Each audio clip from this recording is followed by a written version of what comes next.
Re-Zero, Side Story, The Golden Lion and the Sword Saint, The Lion's Ferocity. First Chronicle, Chapter 1. The dragon carriage's wheels made a clattering noise as it traveled across the highway. Typically, dragon carriages would travel down the highway in groups of several. That was the least they could do to mitigate the dangers, a means to avoid being attacked by bandits or wild dogs along the way. The kingdom of Lugnaca was considered to be a relatively safe place, however that only applied to its urban areas. There was no way for the guards who maintained the public order to nip crime in the bud where their eyes did not reach, so in that sense, a lone dragon carriage without an escort attached to it would be easy prey. The danger around it would increase colossally, especially when the dragon carriage was one that carried nobles in it. Even so, there was also an unavoidable aspect to this. They had a reason why they couldn't take a whole group of dragon carriages along with a bunch of guards with them. Even so, these guys ain't gonna bother listening to us about our situation, you know. Sat in the box seat, the young girl crossed her arms and gave a frown as she gazed at the situation they'd been put in. She was a girl with golden hair that shimmered in the sunlight and strong-willed red eyes. Her cute looks along with the fang-like canine that protruded from her mouth could be appropriately described as being adorable. However, she had a tough nature to her, to the point that you could say it was closer to the valiance of a lion than the cuteness of a cat. That seemed plain as day from the fact that she wasn't fazed by the dragon carriage being surrounded by a group of rough-looking men. However, the biggest reason behind why she'd remained unfazed wasn't because of her pluckiness, but rather because of the red-haired young man sitting beside her in the carriage's box seat. Red-haired young man, just a moment please, Summer. Sure. The young man spoke up to her, and the girl, replied back to him carelessly with a scruffy scratch of her head. Included in that were feelings not too dissimilar to a kind of resignation as well as dismay. She was letting them out towards the downright hapless men who were there surrounding the dragon carriage. To them, an unprotected dragon carriage going down the highway must have seemed like easy spoils, but they couldn't have been more wrong. They really should have staked it out far more carefully. There were two possibilities as to why there was just one carriage here, the first one being that they'd just been careless, and the second one being that merely one of them was plenty enough. Each of these men had a weapon in their hands, and they all looked like they were well accustomed to fighting. They would have come up with a good way on how to make money as well after they made them surrender by force, she thought. But there were only 20 of them. Even if you were to add another digit to that, it still probably wouldn't be anything worth their consideration. That's why, go get them, Reinhard. Reinhard, right away. The young man, Reinhard, gallantly jumped out as soon as had ordered him with a jab of her fingers at those men. It took him practically less than a minute to capture all of those poor bandits. Chapter 2. They stopped at a nearby town after, so that they could tell the guards stationed there where they'd left the bandits. Unfortunately, they hadn't had the room in their lone dragon carriage to transport 20 people at once. The best they could manage had been to tie up the defeated bandits and have the guards collect them later. If they could have, they would have liked to make sure that the bandits were properly collected. However, they didn't have such time at their disposal. Besides, it probably wasn't good for the town either for them to stay there long. Reason being due to the fellow passenger who accompanied them in their dragon carriage.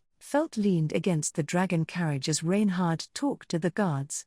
She could make out a cracked, hoarse voice coming from inside of the carriage that made her eardrums tremble. Just listening to that voice made her feel like her heart was being grated. If she were to give it a favorable interpretation, then it was humming. However, that humming took away every single good part the song itself was supposed to possess, the result of which became a cacophony that made her instinctively want to scrunch her face up. A blasphemy towards music. Or perhaps it was far more warped, something you ought to call the music of resentment. Either way, hearing you hum is really getting on my nerves, so give it a rest. If you want to keep going that way, then sing properly like that spazzy diva. Kicked out at the body of the carriage with her heel, peered inside through its window and brought her complaints to the one singing. Following her complaints, the humming stopped, and the one who'd been singing lifted her face up and looked back at her. Her protuberant, wide-open amethyst eyes stirred, staring at in an eerie manner. The wicked glint in her eyes gave off an impression similar to that of tearing the heart out of anyone facing her. Even so, Felt gave her a dauntless grunt and met her gaze without shrinking back. There was a terrible pressure coming from her, but at this point it wasn't really a big deal for Felt. Otherwise, her position, her title as one of the 5 candidates vying for the throne which shook the kingdom of Lugnaka, would be extremely hard to shoulder. The lips of the one who'd been humming relaxed seeing Felt's unflinching attitude, and they let out a ragged sigh. I'm sorry if that bothered you. Even so, thank you. You've been listening to me for a while without complaining because you must be a kind girl, right, Felt? Me? Kind? That joke wasn't funny. I kept quiet for a while 'cause I imagined it'd be better to listen to you hum than talking to you. Then I stopped being quiet 'cause I rethinked things and realized that your humming is the absolute worst. Serious, dear, oh dear, he. Felt's opponent laughed at her curt response while still keeping the smile on her face. There was a slight clinking noise coming from her due to the fact that both of her arms were completely bound in chains. Though it wasn't just her arms which were restrained, rather it was her entire body, including both of her legs. No, in the sense of restraints, chains weren't the only thing which were wrapped around her entire body. There were white bandages as well, bandages wrapped around every inch of her body from head to toe, making it so that the only thing that remained visible was her wide-open eyes. That monstrous figure was the Sin Archbishop, Sirius Romane Conti. It went without saying that Felt, currently being one of the royal selection candidates, had one of the most important positions in the kingdom. Felt and one the Sin Archbishops who'd committed so much atrocity across the world were 2 individuals who should never be associating with each other. Yet by some twist of fate, the 2 of them were riding on the same dragon carriage and had been sharing the road together for their journey that would take them no less than 10 days to get to the destination. Just how many times already had they had these shallow conversations, let alone her humming? Felt sighed. Even counting it was already tiresome enough for her. Felt, geez, I'm probably gonna regret not getting a Sin Archbishop escort, or whatever. Serious, so you're going to hand over your role to someone else from now on? Felt, I wouldn't be going to all this trouble if I could, god damn it. Felt gave her a foul-mannered tch after she'd retorted back to her in a casual tone. Though Sirius hadn't abandoned her friendly-looking attitude, not in a million years would Felt do something like relaxing her guard around her. The reason behind why Felt had taken the role to escort this monster hadn't been so she could warm up to her, it had been because she was never going to let her escape, no matter what she was scheming. A calamity of the likes never seen before had struck the Watergate city of Pristella. A concurrent attack by several of the Sin Archbishops on the city had incurred colossal damage before they'd managed to settle things. The incident had led to the death of one of the main offenders, whilst others had been captured or had managed to flee. However, the Sin Archbishop they'd managed to capture was Sirius herself. They needed to get this monster to tell them about the mysterious witch cult. And so for that they were taking her to the royal capital so she could be interrogated. It was none other than the Felt faction who'd taken on the role to bring this monster to the royal capital. At first they'd been planning to make the trip there in around 10 days, but by now they'd gone way over their schedule. All because of the hindrances that they'd come across along the journey. They captured bandits and reported them to the guards in nearby villages.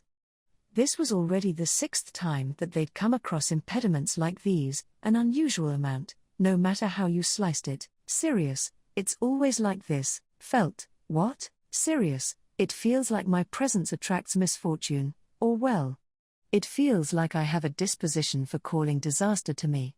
That's why all these things keep happening. I'm sorry? Thank you. While clattering the chains on her hand, Sirius let out both an apology and a thanks in chorus. Hearing that, Felt gave her a frown and then batted one of her eyes shut. Felt, calling misfortune to you, you say? If that's true, wouldn't it have been better for you to have lived a quieter life? If the result of you despairing about the world was to run amok in the witch cult, then my bad, but I can't sympathize with you one bit. Sirius, that view of yours is a tad biased. I just go around preaching about the importance of love, but it doesn't get through to you or that knight of yours. It's a real shame. Even her dropping her shoulders looking rather crestfallen was, in the end, something to not be taken at face value. In any case, Sirius's words were correct. Felt wasn't affected by the authority, or whatever it was, that induced abnormalities in one's psyche which the monster strew around. If all the stories she'd heard about it on the way were true, then it looked like even Sirius's authority had some conditions or whatnot that Felt hadn't been able to satisfy. According to what that dodgy Natsuki Subaru, who was oddly versed in the witch cult, had said, the more targets Sirius's authority had, the more effective it would become, or so he'd surmised. In that sense as well, when it came to the least amount of people required, you could probably say that just having Reinhard escort her would have been adequate enough. Even so, she couldn't help but feel on edge, and not because of something that had to do with her authority. It was more so a sensation which she couldn't help but feel, one of instinctive repugnance towards the Sin Archbishop. Sirius, you've ended up hating me, haven't you? Felt, is there really anything about you which is likable by anyone?